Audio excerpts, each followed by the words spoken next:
साथ ही इस वीडियो को ज़्यादा से ज़्यादा लाइक करें, कमेंट करें, शेयर करें और चैनल को सब्सक्राइब करना ना भूलें।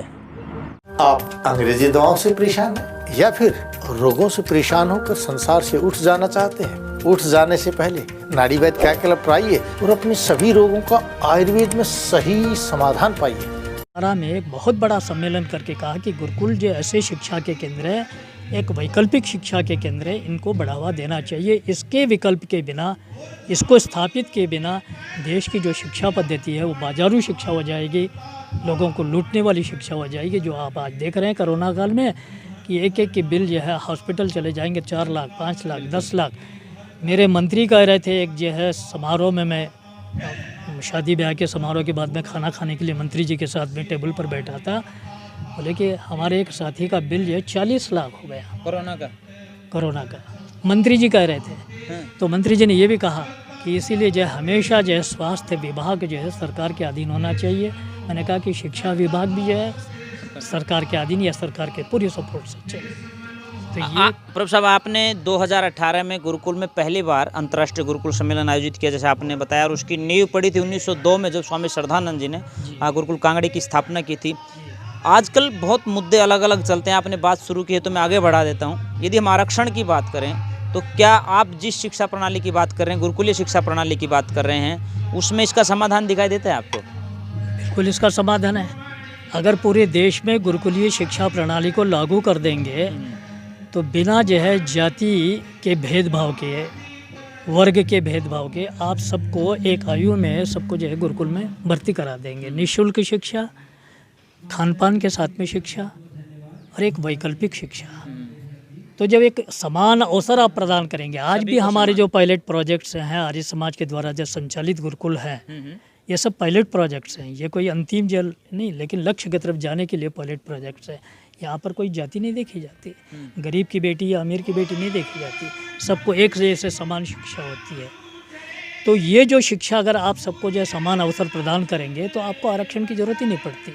आरक्षण आज इसलिए लोग डिमांड करते हैं, कहने वाले कहते हैं कि चूँकि हमको पढ़ने पढ़ाने का जो समान अवसर प्राप्त नहीं हुआ है, इसलिए जो आरक्षण की बात करें। लेकिन आरक्षण पूरे समाज निर्माण की प्रक्रिया का कोई समाधान नहीं है।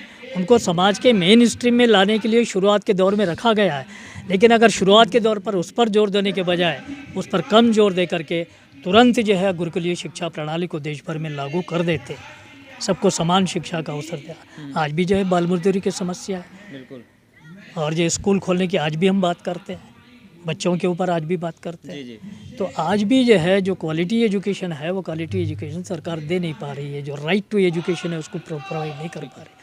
अगर ये कर देती है, वो भी गुरुकुलीय पद्धति कर देती है, तो जिम्मेदार नागरिक तैयार हो जाते हैं। प्रभु साहब, आजकल एक और चल रहा है मिड डे मील, जिस तरह से चल रहा है स्कूलों में, तो मुझे लगता है कि ऐसा भी हो सकता है, एक जैसे दोपहर का भोजन सरकार दे रही है, उसमें सुबह का नाश्ता और रात का भोजन जोड़ करके जिस गुरुकुलीय शिक्षा प्रणाली की आप बात करें कि आर्य समाज पायलट प्रोजेक्ट जो है वो उन्होंने रखा है, एक डेमो के रूप में सरकार के सामने वो प्रस्तुत करें, सरकार उसको अडॉप्ट करके ऐसा कुछ करे कि एक समय का भोजन और नाश्ता ही बढ़ाना है उसको, तो वो व्यवस्था कैसे हो सकती है? बात है, किसी भी व्यक्ति का जो है समग्र निर्माण जो है गुरु के अधीन में 24 घंटे रहने से होता है जी।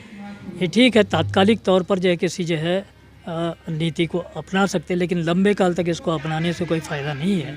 आप दोपहर का भोजन दीजिए, नाश्ता दीजिए, कुछ दिन चलाइए, पर जो है आपका दिमाग पूरा होना चाहिए कि ये निःशुल्क पूरी तरह से जो है विद्यालय खुले और 10th क्लास तक, मैं कहूँगा कि 12वीं क्लास तक भी जो है पूरी निःशुल्क शिक्षा सरकार की तरफ से समान अवसरों के साथ में होनी चाहिए।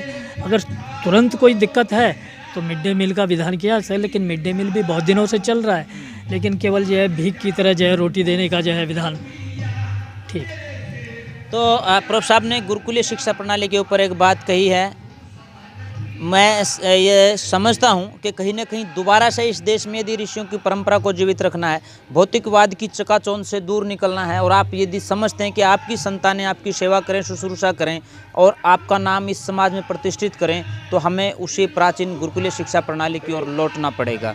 एक छोटे से ब्रेक के लिए रुक रहे हैं और ब्रेक के बाद फिर लौटिएगा और देखते रहिए मिशन आर्यावर्त। थोड़े रहे, किसी का है नहीं अपना। ब्रेक के बाद एक बार फिर स्वागत है साथियों, मैं हूं दीक्षेंद्र आर्य। आप देख रहे हैं आर्य समाज का सबसे ज़्यादा समय देखा जाने वाला social media network mission Aryavart. हमारे साथ आर्य समाज के राष्ट्रीय नेता प्रोफेसर विट्ठल राव जी, जो महामंत्री हैं आर्य समाज के सर्वोच्च संगठन सार्वदेशिक आर्य प्रतिनिधि सभा के। प्रो साहब, आपने ब्रेक से पहले बात की शिक्षा प्रणाली की, और मुझे लगता है कि आप लोग बहुत दिनों से बात कर रहे हैं, व्यवस्थाएँ देखने में सुनने में अच्छी लगती हैं, पर लागू करने की जब बात आती है तो कहीं ना कहीं राजनीतिक गलियारों में आपके कागज़ों के ऊपर लिखे हुए ये सिद्धांत खो जाते हैं। तो क्या आप ये मानते हैं कि यदि आर्य समाज के लोग, आर्य समाज की मान्यताओं को मानने वाले लोग राजनीति में रहेंगे तो आप इन सिद्धांतों को लागू कर पाएंगे? हाँ, ये बहुत ही महत्वपूर्ण प्रश्न है। इस प्रश्न का जो है समाधान तो एक समग्र रूप से विचार करने पर ही पता चल सकता है कि आप तुरंत मैं कह दूं कि राजनीति में जाना चाहिए नहीं जाना चाहिए। मैं कहता हूं कि आज़ादी का जो आंदोलन चला, पूरे आज़ादी के आंदोलन में कोई राजनीतिक पार्टी आर्य समाज ने बनाई थी क्या? नहीं बनाई। सीधे आर्य समाज राजनीति में भाग लिया? नहीं लिया। लेकिन आर्य समाज के पूरे आज़ादी के आंदोलन की इतिहास जिसने भी लिखा है, शायद पक्का परसेंटेज न लिखा हो, लेकिन लगभग 80-85 जो है प्रतिशत के लोग जो है जेलों में, अधिकांश भी कर सकते हैं आप, तो वो जो है जेलों में आर्य समाज के लोग थे। तो आर्य समाज ने जनताओं को उद्वेलित किया था, आंदोलित किया था, राष्ट्रीय आंदोलन में भाग लेने के प्रेरित किया था, आज़ादी को हासिल करने की बात की थी। आज भी समस्याओं के परिप्रेक्ष्य में कई कोण हो सकते हैं। आप जो है राजनीति में, वोट वाली राजनीति में भाग लेना ही अंतिम लक्ष्य नहीं होता है, लेकिन राजनीतिक कोण से जो हर बात को रखना, बोलना, उसके लिए जनता के बीच में रहना बहुत ज़रूरी हो जाता है। तो माहौल बन जाएगा वहाँ तक पहुँचने का। चूँकि मैं ये मानता हूँ कि समग्र सोच रखने वाला, मैं कल आचार्य धनंजय जी से भी जो है उदयपुर से चल कर के चित्तौड़गढ़ पहुँचने तक बात कर रहा था, और कल भी मैंने अपने इसमें जिक्र किया था कि जिन पार्टियों के पास में समग्र विचार नहीं है समाज बनाने का, तो वो पार्टियां क्या लंबी छलांग लगा सकती है? वो लंबी छलांग नहीं लगा सकती है, क्योंकि विज्ञान बड़ी तेज़ी से जो है अपना अनुसंधान करते जा रहा है। इस वैज्ञानिक जगत में आप कूपमंडूक बन करके रह जाएंगे तो आप छलांग नहीं लगा सकते। कहीं ना कहीं जा कर के जब तक सत्ता आपके पास रहेगी आप कुछ करते रहेंगे, सत्ता से हटते फिर धड़ाम से आप गिर जाएंगे। लेकिन एक समग्र विचार जो रखने वाली संस्था अगर कोई आज भी है, राजनीतिक पार्टियां तो जो है अपना भी एकांगी करते रहती हैं, समय अनुसार करते हैं, लेकिन समग्र विचार रखने वाली संस्था केवल आर्य समाज है। चाहे वो पूरे समाज निर्माण की बात है, शिक्षा की बात है, वैश्विक अर्थव्यवस्था की बात है, और सारी जो है बात है, वो सारी बात जो का विचार जो आर्य समाज रखता है। इसलिए राजनीतिक कोण से हर समस्या पर आर्य समाज को बोलने की, लोगों को आंदोलित करने का जो है आगे बढ़ना चाहिए। हमारा ये जो दूसरा विषय है ना, हवन संध्या आदि, ये हमारा एक तर्कसंगत कर्मकांड है, जो एक अंश है। ये समग्र पुरानी ये जीवन पद्धति से जुड़ा हुआ एक अंश है। पूरा आर्य समाज यही नहीं है, लेकिन ये भी तर्कसंगत है। मतलब आप ये कहना चाह रहे हैं कि आर्य समाज के जो कर्मकांड हैं वो कहीं ना कहीं विज्ञान पे और तर्क पे खरे उतरते हैं। तभी तो इसको हमने आगे बढ़ाया था। पाखंड का खंडन करने के बाद में हमारे पास में ऋषि मुनियों की परंपरा में एक तर्कसंगत जो है ये परंपरा थी। अगर इस परंपरा को तर्कसंगत न रह करके अगर अंधविश्वासी बना दें तो ये भी पाखंड बन जाए। तो इसीलिए एक तर्कसंगत है, लेकिन ये व्यक्ति निर्माण, परिवार निर्माण के लिए एक अंग है।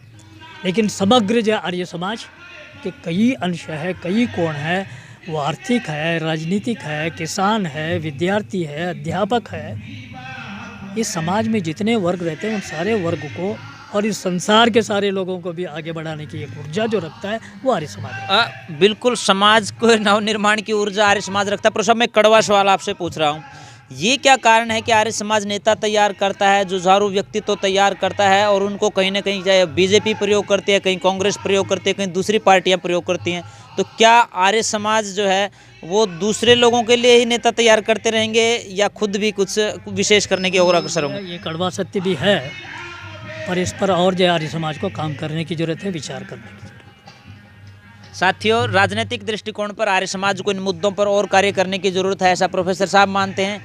आप क्या मानते हैं? खुले दिल और दिमाग से आप इन बातों के ऊपर ज़रूर चिंतन, मनन और मंथन करेंगे। अपनी प्रतिक्रिया सकारात्मक रूप से अपन इस मामले में और क्या बड़ा कर सकते हैं, कमेंट बॉक्स में ज़रूर रखें। आज हमारे साथ थे आर्य समाज के राष्ट्रीय नेता प्रोफेसर विठल राव जी। साथियों, आपको उनकी चर्चा कैसी लगी?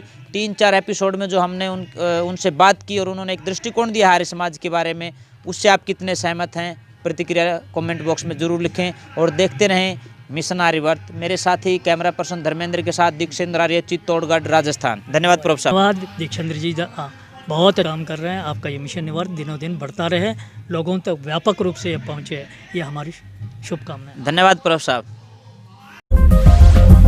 बालों की समस्या से क्यों हो परेशान? बच्चा खाए या जवान, सबका इलाज होगा एक समान। सिर दर्द और कब्ज होंगे 3 दिन में छूमंतर।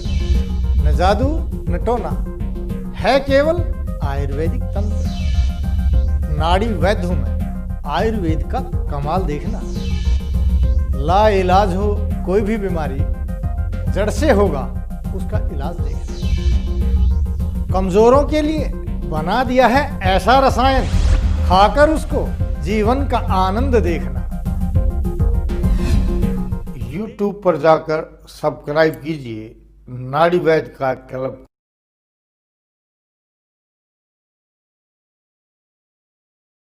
साथियों, इस वीडियो को ज़्यादा से ज़्यादा लाइक करें, कमेंट करें, शेयर करें और चैनल को सब्सक्राइब करना ना भूलें।